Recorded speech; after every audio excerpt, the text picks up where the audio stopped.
ቅባት የምንለው ምንድን ነው? ቅባቱ መንፈስ ቅዱስ ወደ ሰው ህይወት ሲመጣ ሰው የሚካፈለው የመለኮት ኃይልና የመለኮት ብቃት ነው። ስለዚህ በቅባት ከሆነ እንደ ሰው አንጠብቅም ማለት ነው። የመለኮት ነው። ዛሬ ምንዳሰሰው በቅባቱ ከሆነ ሩቅ ሆናችሁ ድምፄን እየሰማችሁ ያለ፣ በነገራችን ላይ የእግዚአብሔር ቅባት ኮኔክሽን ነው የሚፈልገው። በድምፅ ይተላለፋል፣ በንክኪ ይተላለፋል፣ ኢቭን በጨርቅ ይተላለፋል። መጽሐፍ ቅዱስ ስታዩ በማቴሪያል በቁስ ነገር ሳይቀር ትራንስፖርቴብል ነው፣ ትራንስፈረብል ነው። የሚሸጋገር የሚሄድ የሚላክ ነገር ነው። ኤልሳ አንድ ጊዜ በትሩን ሰጠውና ወስደ ልጁ ላይ ጣለው አለ። ማለት እሱ እስኪደርስ ድረስ ማለት ነው።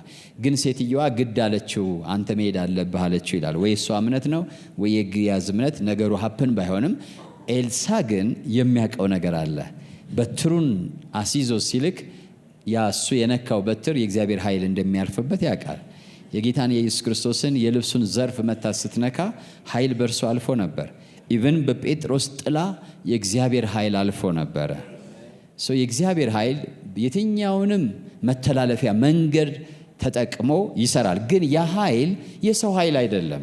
ዝም ብለን የሆነ ደስ ተሰኝተንበት ግርግፍ አድርጎን የሚያልፍ ሳይሆን የመለኮት ኃይል ነው። የሚፈጥር ኃይል ነው። የሌለን ወደ መኖር የሚያመጣ ኃይል ነው። ያለን ደግሞ ወደ አለመኖር መላክ የሚችል ኃይል ነው። ብቸኛ በአሁኑ ዘመን አንድ ያለን ነገር ወደ አለመኖር ሲልክ ያየ ነው፣ ሲያጠፋ ያየ ነው የእግዚአብሔር ኃይል ብቻ ነው። አሁን እንደዛ የሚያደርግ ሳይንስ የለም። አንድን ቁስ ያለን ነገር ለምሳሌ ጢ ቢኖር ወይም ደግሞ የሆነ ነገር ቢኖር ተጸልዮ ጠፋ ትላላችሁ አይደለ? ኢቭን ባለፈው እንዳየነው ጥይትም ሳይቀር ወዴት ነው የሚሄደው? ወደ አለመኖር። ወደ አለመኖር መውሰድ የሚችል በዚህ ዘመን ማን ብቻ ነው? እግዚአብሔር ብቻ ነው።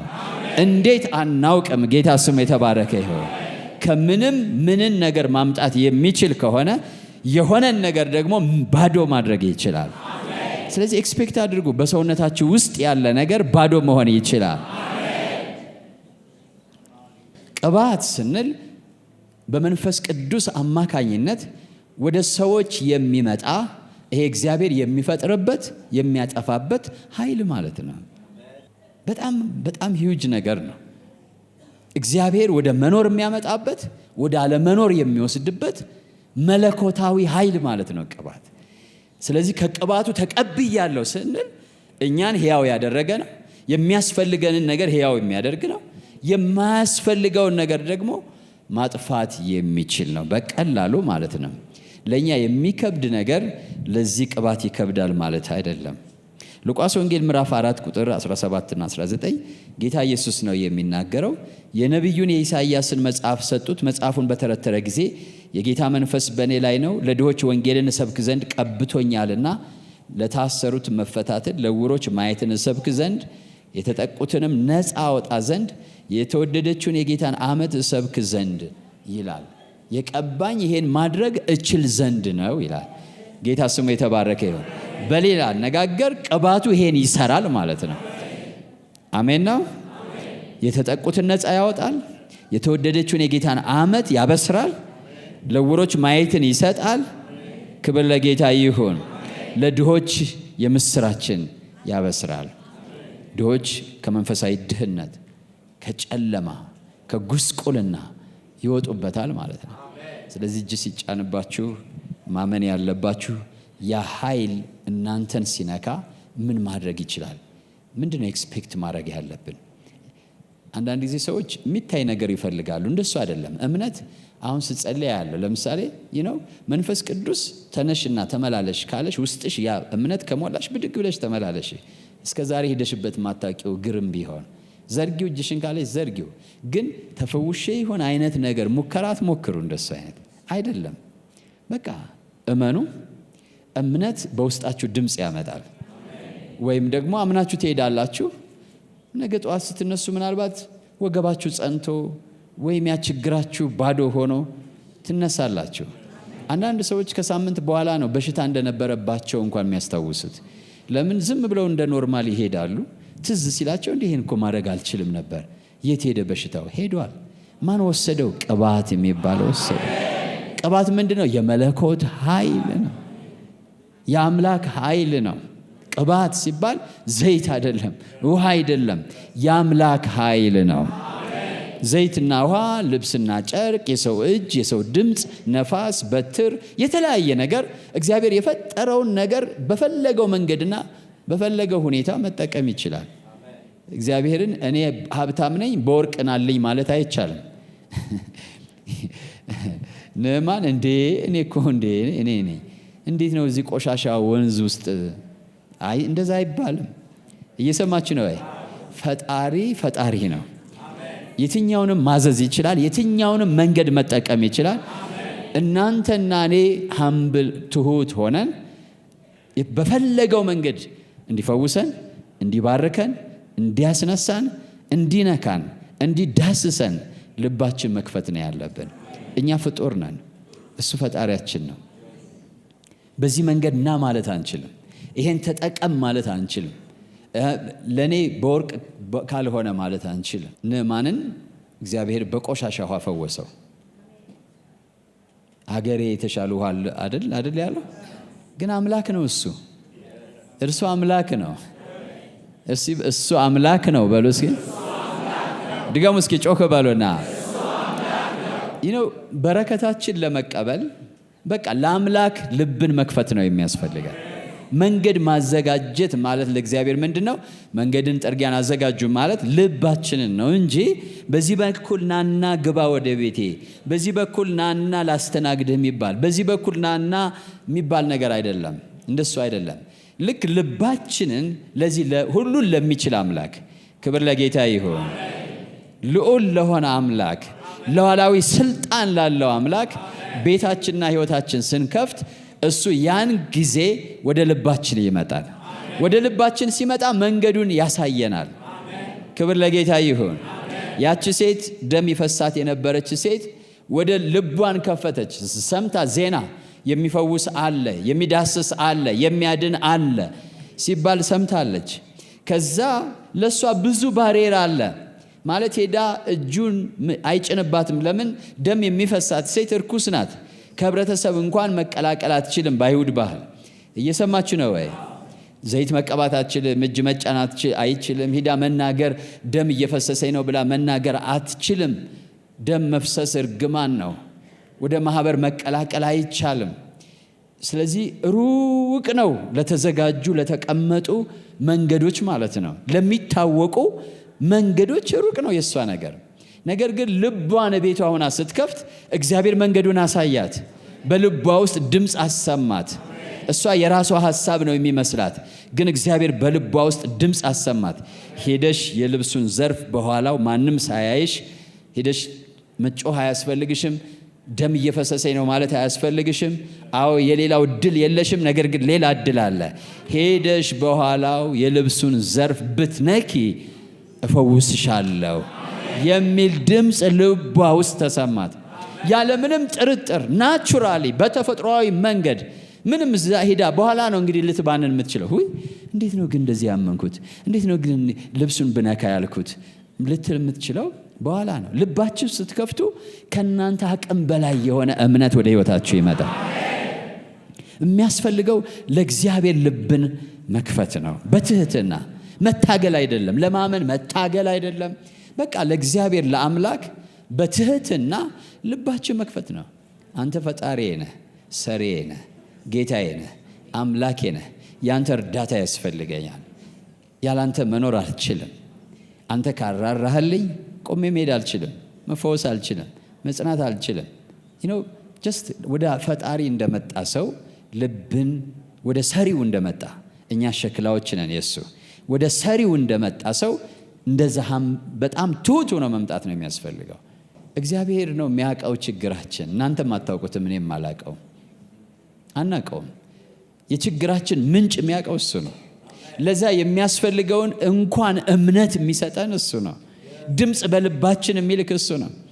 እንደዚህ በመጠባበቅ ረድኤታችሁን ከእግዚአብሔር ጠብቃችሁ ስትቀመጡ እግዚአብሔር ሊረዳችሁ ይመጣል። አይናችሁን አንድ ጊዜ ወደ ሰሜን አንዴ ወደ ደቡብ ካረጋችሁ አይሆንም። ወደ እርሱ ብቻ አድርጋችሁ ግን ቸር የሆነው ሩሩህ የሆነው ይቅር ባይ የሆነው አምላክ ያየኛል ብላችሁ ሌላ ጤንነት ብቻ ላይሆን ይችላል። የፋይናንስ፣ የትዳር ልዩ ልዩ ችግር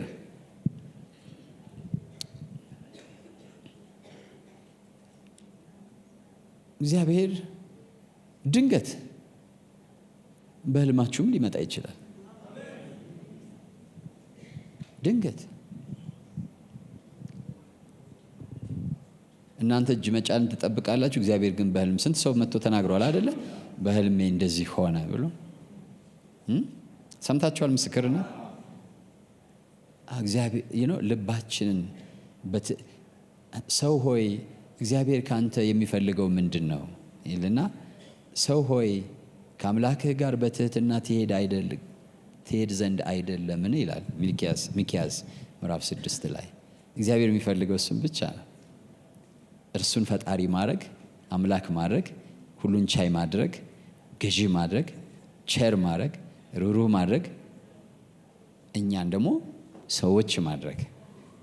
አሜን ነው ማለት የእሱ እርዳታ፣ የእሱ ምህረት፣ የእሱ ፍቅር፣ የእሱ ርኅራሄ፣ የእሱ ቸርነት የሚያስፈልገን ሰዎች እና እሱ በፈለገው መንገድ፣ በፈለገው ቀን፣ በፈለገው ሞመንት፣ ሰዓት፣ ጊዜ የማድረግ መብት አለው።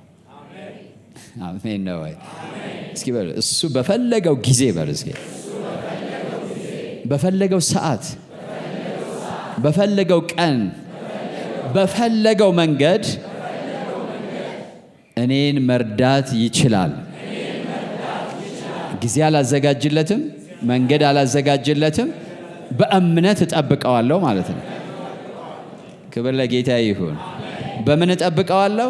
በእምነት እጠብቀዋለሁ። እሱ ሉዓላዊ አምላክ ነው። መንገድን እና ጊዜን እኔ ላበጅለት አልችልም። እኔ በእርሱ እጅ እንደሚኖር ሰው በትህትና በፊቱ መሆን ብቻ ነው የምችለው። መቼ ነው ፈቃድህ? ፈቃደኛ ነኝ ለፈቃድህ ፈቃደኛ ነኝ። በፈለግከው መንገድ ያኔ እግዚአብሔር እንዳልኩት ወይ በልባችን ድምፅ ያመጣል። አሁን ቤታችሁ ናችሁ የምትሰሙኝ ሰዎች ድምፅ ያመጣላቸዋል። ይህን ቴሌቪዥን በአጋጣሚም ሊያዩ ይችላል እንደዛ አይነት ሰው። ከዛ በልብ ውስጥ ሂድ የሚለው ይመጣል። ያ ማለት ነው ያ ድምፅ ማለት ያ ማለት ነው። ክብር ለጌታ ይሁን። ቅባቱ የመለኮት ኃይል ነው። የልዑል አምላክ ኃይል ነው። እዚህ የምናየው ሰዎች ሲወድቁ የምናየው ሲነካቸው ሲያለቅሱበት የምናየው የመለኮት ኃይል ነው። የሌለን ወደ መኖር ማምጣት የሚችል የተበላሸን ማደስ የሚችል ቀንበርን መስበር የሚችል ታሪክን መቀየር የሚችል ድንጋዩ ልብ ማውጣት የሚችል የስጋን ልብ መስጠት የሚችል ልቤም ቢ ያለኝ እኮ ለአምላክ አልታዘዝ አለኝ የሚለውን ሰው ልብ መስበር የሚችልና አልቃሻ ያደርገዋል። ያን ጠንካራ ሰው ሲያለቅስ ታገኙታላችሁ። ይሄ የመለኮት ኃይል ይባላል። ልባችሁ የደነደነባችሁ ሰዎች ልባችሁን አንተ ፈጣሪ ነገና ስትሉት እግዚአብሔር ይነካዋል በቅባቱ ማለት ነው። ልባቸው ተነካ ይላል መጽሐፍ ቅዱስ።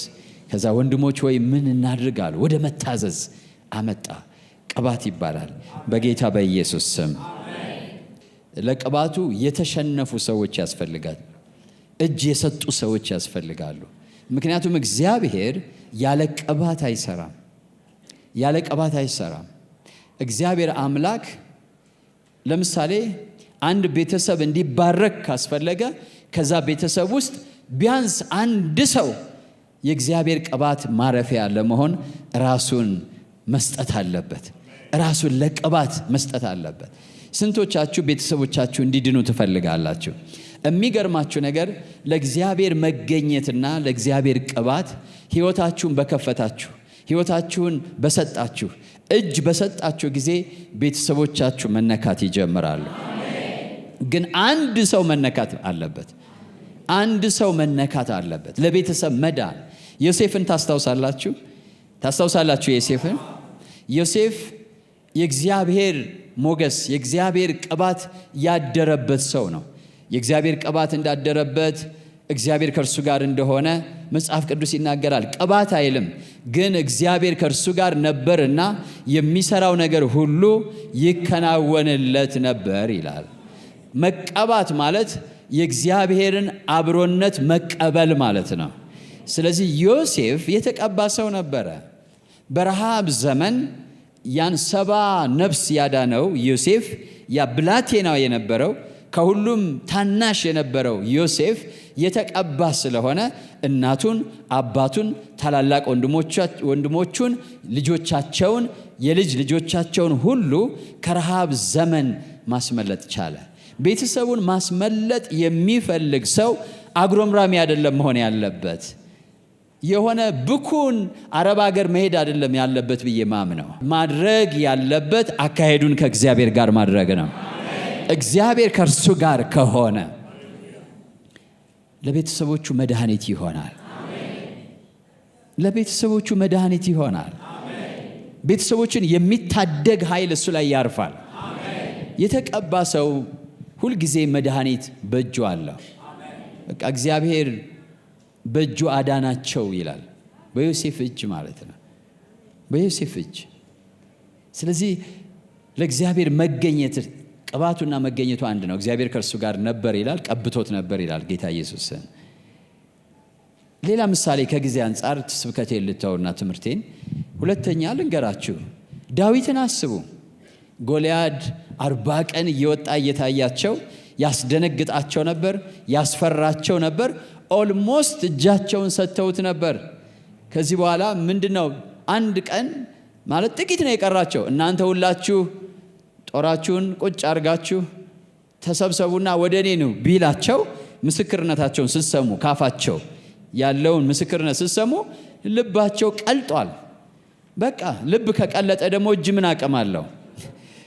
ንገሩኝ እስኪ ምን አቅም አለው? ስለዚህ እነዚህ ሰዎች እኮ ተማርከዋል፣ ኦልሬዲ ተማርከዋል። ነገር ግን እግዚአብሔር በተግባር አሳልፎ ሊሰጣቸው አልፈለገም። አንድ ብላቴና ቀብቶ ነበረ፣ ዳዊት የሚባል። ስለዚህ እሱ መጣ። በዚህ ባልተገረዘ ፍልስጤማዊ የማንም ልብ ምን አይበላለ አይውደቅ አለ። አንድ ብላቴና። እግዚአብሔር መድኃኒትን ለእስራኤል በአንድ እረኛ የላከው ያ እረኛ የተቀባ ስለሆነ ነው።